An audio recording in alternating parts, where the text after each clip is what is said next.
नमस्ते दोस्तों, मैं हूं अर्जुन और आज हम देखने वाले हैं एक अद्भुत फैंटेसी फिल्म मेलेफिसेंट। मानव जगत की सीमा पर एक सुंदर राज्य था जिसे मूर जंगल कहा जाता था। इस जंगल की रक्षक 2 कांटों वाली परी मेलेफिसेंट जन्म से ही इस जंगल के हर पेड़ पौधे से गहरा प्रेम करती थी। युवा मेलेफिसेंट एक दिन गलती से जंगल में आए एक किशोर स्टीफन से मिली।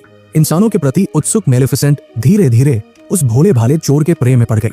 समय के साथ उनका प्यार गहरा हुआ और दोनों ने एक दूसरे को चुमा। लेकिन मेलेफिसेंट को यह अंदाजा भी नहीं था कि महत्वाकांक्षी स्टीफन के दिल में लालच पनप चुका था। स्टीफन की इच्छाएं उसे अंदर से खोखला कर चुकी थी और आखिरकार दोनों का रिश्ता टूट गया। इस बीच एक लालची और बूढ़ा राजा मूर जंगल के खजाने को पाना चाहता था, इसलिए उसने युद्ध छेड़ दिया। मेलेफिसेंट ने जंगल के जीवों को बुलाया और इन विशाल संरक्षकों की मदद से युद्ध जीत लिया। युद्ध हार चुके बूढ़े राजा ने अपने सेवकों से वादा किया कि जो भी मेलेफिसेंट को मार गिराएगा वो उसकी बेटी से विवाह कर सकेगा और सिंहासन का उत्तराधिकारी बनेगा। राजा की सेवा में लगे स्टीफन पर एक बार फिर लालच हावी हो गया। उसने मेलेफिसेंट की दोस्ती का फायदा उठाकर उसे बेहोश कर दिया और उसकी जादुई पंख काट ली। इसके बदले में राजा ने उसे अपनी सेना में ऊंचा पद दे दिया। होश में आने के बाद मेलेफिसेंट को जब पता चला कि उसके पंख काट लिए गए थे तो उसने दर्द और क्रोध में दिल दहला देने वाली चीख निकाली। पंख खोने के बाद उसने अपने दर्द को सहा और खुद को मजबूत बनाया।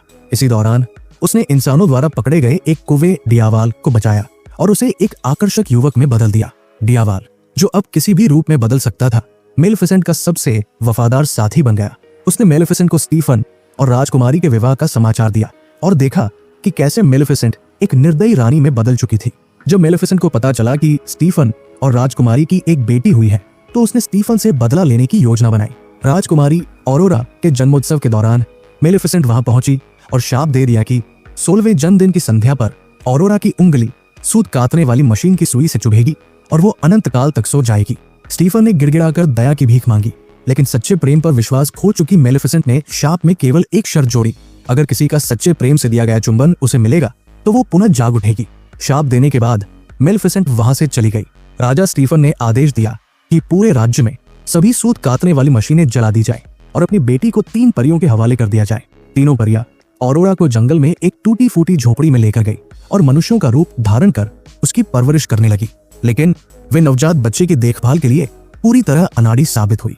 बच्ची को रोता देख दयालु डियावाल को ही उसकी छिपी हुई परछाई बनकर उसका ख्याल रखना पड़ा।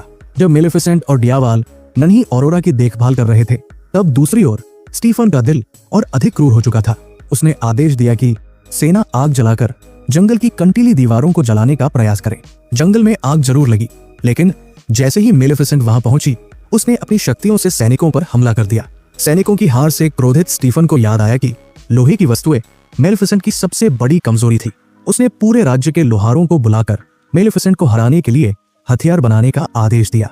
साल दर साल राजकुमारी ऑरोरा बड़ी होती गई। मेलेफिसेंट के कठोर व्यवहार के बावजूद ऑरोरा कभी भी उससे डरती नहीं थी, बल्कि वो प्यार से उसके पास आकर उसे गले लगाने की जिद करती थी। मेलेफिसेंट को भी धीरे धीरे एहसास हुआ कि उसकी सारी निगाहें ऑरोरा पर ही टिकी थी और वो उसकी परवरिश की चिंता करने लगी। जैसे जैसे ऑरोरा बड़ी होती गई वो इस समृद्ध दुनिया को लेकर बेहद उत्सुक थी। लेकिन जैसे ही मानव सैनिक वहां पहुंचे मेलेफिसेंट ने ऑरोरा को बेहोश कर दिया और अपने जादू से सभी सैनिकों को बाहर भगा दिया। ये सब करने के बाद मेलेफिसेंट बेहोश ऑरोरा को लेकर मूर जंगल चली गई। जब ऑरोरा जागी तो उसने रात के अंधेरे में जगमगाते उस खूबसूरत जंगल को देखा और उसके दिल में असीम खुशी भर गई। लेकिन वहां मौजूद छोटी परियों की डरी हुई नजरें देख उसने जल्दी ही पेड़ों के पीछे छिपी मेलेफिसेंट को देख लिया। वो जल्दी ही पेड़ों के पीछे छिपी मेलेफिसेंट को देख लेती है, लेकिन वो इस ठंडी और भावशून्य चेहरे वाली महिला से नहीं डरती, बल्कि उसे अपनी परी गॉडमदर मान लेती है। इसी समय मेलेफिसेंट को पता चलता है कि ऑरोरा पहले से ही उसकी मौजूदगी को महसूस कर चुकी थी।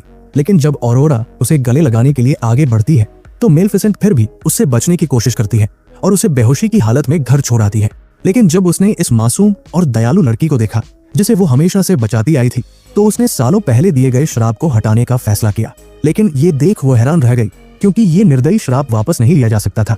जैसे जैसे मेलेफिसेंट का ऑरोरा के लिए प्रेम बढ़ता गया वो सच बताने की सोचती है, लेकिन इसी बीच ऑरोरा उसे बताती है कि वो जंगल में ही उसके साथ रहना चाहती है। ये सुनकर मेलेफिसेंट ने अपनी सच्चाई बताने की इच्छा को दबा लिया। इसके बाद ऑरोरा जंगल में रास्ता भटक चुके फिलिप राजकुमार से मिलती है। पहली ही नजर में दोनों को एक दूसरे से प्रेम हो जाता है। ये देखकर डियावाल खुश होता है, लेकिन मेलेफिसेंट सच्चे प्यार में यकीन नहीं रखती।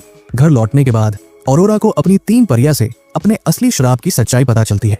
घबराई हुई ऑरोरा तुरंत मेलेफिसेंट के पास जाती है, लेकिन जब वो अपनी सच्चाई बताने को होती है तो वो देखती है कि मेलेफिसेंट दुख से उसे देख रही है। उसकी होशियारी से वो तुरंत मेलेफिसेंट की असलियत समझ जाती है और डर के मारे महल लौट जाती है, जहां उसकी अपने पिता से मुलाकात होती है। लेकिन राजा स्टीफन अब एक ठंडे और क्रूर व्यक्ति बन चुका था। उसने न तो राजकाज की चिंता की और न ही अपनी पत्नी की, यहाँ तक कि उसकी मृत्यु के समय भी नहीं। इसलिए जब ऑरोरा अचानक महल लौटती है तो वो उसे गले लगाने की कोशिश करती है, लेकिन उसने इसके बजाय आदेश दिया कि उसकी बेटी को कमरे में बंद कर दिया जाए। इस दौरान मेलेफिसेंट को एहसास होता है कि श्राप जल्द ही असर करने वाला है, इसलिए वो जल्दबाजी में फिलिप राजकुमार को ढूंढती है, उसे बेहोश कर महल ले जाती है। शुरुआत में ऑरोरा को श्राप पर विश्वास नहीं होता, लेकिन उसके दिमाग में एक अजीब सी आवाज गूंजती है। उस रहस्यमय पुकार के चलते वो अकेले ही महल की ऊंची मीनार की ओर बढ़ती है, और जैसे ही वो जादू के वश में आती है वो अपनी उंगली चरखे की नुकीली सुई पर रख देती है। मेलेफिसेंट काले घोड़े पर सवार होकर महल की ओर भागती है, लेकिन जैसे ही श्राप अपना असर दिखाता है उसका दिल दर्द से कराह उठता है। फिर भी वो हार नहीं मानती और फिलिप राजकुमार को लेकर महल में घुस जाती है। महल, जिसे राजा स्टीफन ने लोहे और अंधकार से भरा था, अब एक डरावनी जगह बन चुका था। लेकिन ऑरोरा को बचाने के लिए मेलेफिसेंट अपनी जान की परवाह किए बिना उस लोहे की गली से होकर गुजरती है। इस दौरान बेहोश ऑरोरा को उसके शयन कक्ष में रखा जा चुका था। मेलेफिसेंट चुपके से फिलिप राजकुमार को कमरे के दरवाजे पर छोड़ देती है।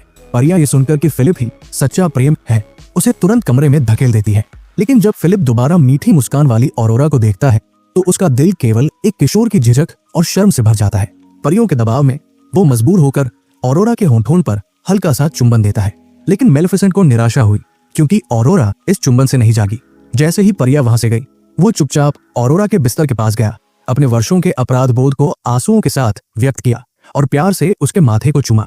जैसे ही वो जाने को तैयार हुआ, अचानक ऑरोरा ने अपनी आंखें खोल दी। वो धीरे से उसका नाम पुकारती है, जिससे मेलेफिसेंट खुशी के आंसू बहाने लगती है। दोनों एक दूसरे को माफ कर आगे बढ़ने का फैसला करते हैं, लेकिन जैसे ही वे इस ठंडे महल से बाहर निकलने वाले होते हैं उन पर घात लगाकर हमला किया जाता है। एक लोहे का जाल अचानक ऊपर से गिरता है और मेलेफिसेंट को फंसा लेता है। चिंतित ऑरोरा उसकी मदद करना चाहती है, लेकिन हथियारबंद सैनिक उसे दीवार की ओर धकेल देते हैं। मेलेफिसेंट ये देखकर अपने साथी डियावाल को एक विशाल ड्रैगन में बदल देता है। डियावाल की मदद से मेलेफिसेंट लोहे के जाल से बच निकलती है, लेकिन सैनिक जल्दी से अपने लोहे की ढालों से उसे घेर लेते हैं, जिससे वो उड़ नहीं पाती। ड्रैगन को भी लोहे की जंजीरों से जकड़ दिया जाता है। इसके बाद भारी कवच पहने किंग स्टीफन सैनिकों की सुरक्षा में वहां आता है। इसी बीच ऑरोरा को एक कमरे के कोने में एक शीशे के डिब्बे में रखे पंख दिखते हैं। जब वो बाहर मेलेफिसेंट की चीखें सुनती है तो वो तुरंत डिब्बा गिरा देती है, जिससे पंख आजाद हो जाते हैं। जैसे ही किंग स्टीफन मेलेफिसेंट को मारने वाला होता है, उड़ते हुए पंख मेलेफिसेंट तक पहुंच जाते हैं। अपनी शक्ति वापस पाकर वो आकाश में ऊंची उड़ान भरती है और सैनिकों को तेजी से परास्त कर देती है। ड्रैगन भी मुक्त होकर सैनिकों पर हमला करता है, लेकिन पागल हो चुका स्टीफन हार मानने को तैयार नहीं होता। वो लोहे की जंजीर से मेलेफिसेंट को पकड़ लेता है। उससे छुटकारा पाने के लिए मेलेफिसेंट एक नजदीकी टावर पर उड़ जाती है, लेकिन स्टीफन के प्रति अपनी पुरानी भावनाओं के कारण वो उसे मार नहीं पाती। जैसे ही वो जाने के लिए मुड़ती है, स्टीफन अचानक हमला कर देता है, जिससे दोनों टावर से नीचे गिरते हैं। मेलेफिसेंट अंतिम क्षण में खुद को बचा लेती है, लेकिन स्टीफन नीचे गिरकर मारा जाता है। किंग स्टीफन की मौत के बाद मेलेफिसेंट ऑरोरा को मूर जंगल में वापस ले जाती है। अपने पंख वापस पाने के बाद वो कांटों की दीवार को हटा देती है और मूर जंगल को फिर से सुंदर बना देती है। मेलेफिसेंट के संरक्षण में ऑरोरा 2 राज्यों की रानी बनती है और खुशी खुशी इस जादुई भूमि में रहने लगती है।